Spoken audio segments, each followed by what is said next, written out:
Boston, Massachusetts, 1763, a city built on salt water and stubborn hope. Every morning, the sun rose over the harbor and touched the steeples of 100 churches, the streets filled with the sounds of hammers and horses and fishermen calling to each other across the docks. It was a city that believed in itself, but on the water, something else waited, something that did not belong to the people of Boston, something that had sailed 3,000 miles to remind them who was in charge. British warships, silent, patient, watching. For 7 years, the world had been at war. Britain and France had fought across 2 continents, in frozen forests, on burning plains, on the cold gray waters of the Atlantic. Fathers had kissed their children goodbye and never come home. Mothers had waited at windows until their eyes grew too tired to watch. The war was over now, but the price of victory had not yet been paid, and someone had decided that the colonies would pay it. In London, King George III sat alone. The candles burned low. The palace was quiet. On the desk before him lay a single sheet of paper covered in numbers. Britain was broke. The war had consumed everything. The ships, the soldiers, the ammunition, the food. All of it had to be paid for. King George pressed his fingers together and stared at the paper for a long time. His eyes moved westward, across the ocean, to the 13 colonies. They would pay. He picked up his pen. He did not ask what the colonists might think. It did not occur to him to wonder. He began to write. 3,000 miles away,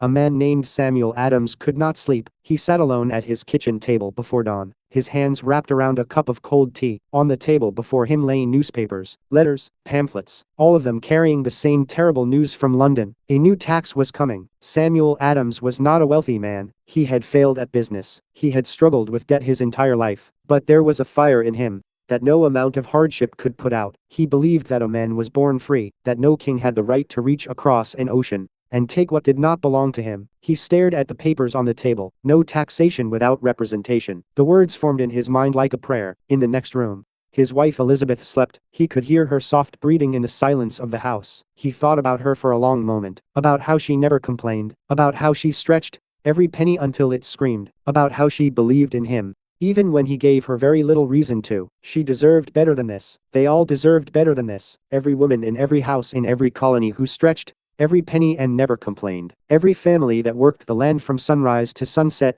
and asked for nothing but to be left in peace. They were the ones who would pay this tax. They had no voice, no vote, no say. When morning came, he walked out into his city. Boston in the autumn of 1763 was alive with sound and movement. Fishermen hauled their catch from the harbor, their arms red and raw from the cold water. A blacksmith hammered iron at his forge, sparks flying into the morning air. Children ran toward the schoolhouse, their breath rising in small clouds against the cold sky. Merchants called out from their doorways. Horses pulled carts over wet cobblestones. The smell of bread and salt water and wood smoke hung over everything. These were his people, not the royal officials in their fine offices, not the judges in their powdered wigs. These people, the fishermen, the blacksmiths, the children going to school, they were the ones who had built this city with their bare hands. Samuel Adams stopped at the edge of the harbor and looked out at the water. The British warships sat heavy and dark against the pale morning sky. Their cannons gleamed dully in the October light. Their flags snapped in the cold harbor wind. He stood there for a long time. The wind cut through his thin coat. The waves slapped against the dock beneath his feet. Behind him, the city went about its mourning. But Samuel Adams did not move. He was thinking about what was coming, about what it would cost, about whether the men of this city had enough courage to pay that cost. He believed they did. No taxation without representation. He said it quietly to himself, standing alone at the edge of the harbor with the British warships watching. Then he turned and walked back toward the city. There was work to be done. The cannons of the British fleet were not there by accident. They were a message, written in iron and gunpowder, aimed at the heart of every colonial city from Boston to Charleston. Obey, pay, be silent. The men who loaded those cannons had never set foot in the colonies. They did not know the names of the streets. They did not know the faces of the children who played on those streets. They knew only their orders, and their orders came from a king sitting 3,000 miles away who had decided, without asking, that the people of these 13 colonies were not citizens. They were subjects. They were property. Samuel Adams had looked at those cannons. He had seen what they meant, and he had made his decision. That evening, Samuel Adams walked to the Green Dragon Tavern on Union Street. The tavern had stood on this corner since 1654.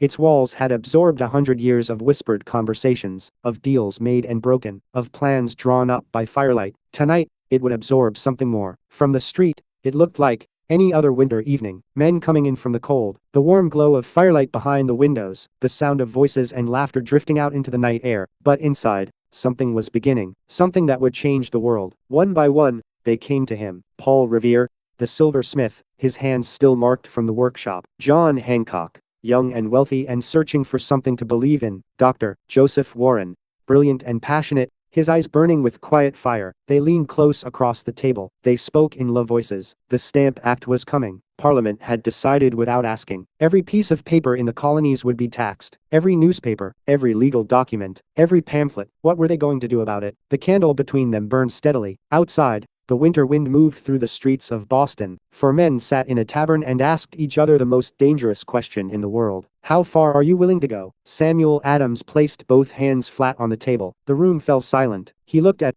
each of them in turn. The silversmith, the merchant, the doctor, ordinary men, extraordinary moment. We are going to resist, he said quietly, not with anger, not with violence. He paused and looked at each face in the candlelight, with everything we have, with our voices, with our pens, with our courage, with our lives if it comes to that. Paul Revere nodded slowly. John Hancock looked down at his hands. Dr. Warren was silent for a long moment. Then he looked up. Then let us begin, he said. The candle burned between them. Outside, Boston waited in the dark. That night, Boston Harbor lay cold and still under a sky full of stars. The British warships sat silent in the darkness, their great hulls barely visible against the black water. On the dock, a lone figure stood for a moment, looking out at the fleet. Then he turned and walked away into the city. In a small house on Purchase Street, a woman slept peacefully, not yet knowing what her husband had decided, not yet knowing what it would cost them, not yet knowing that the world was about to change. In a tavern on Union Street, four men finished their ale and said their quiet goodbyes and slipped out into the night, one by one, in different directions. And in the palace in London,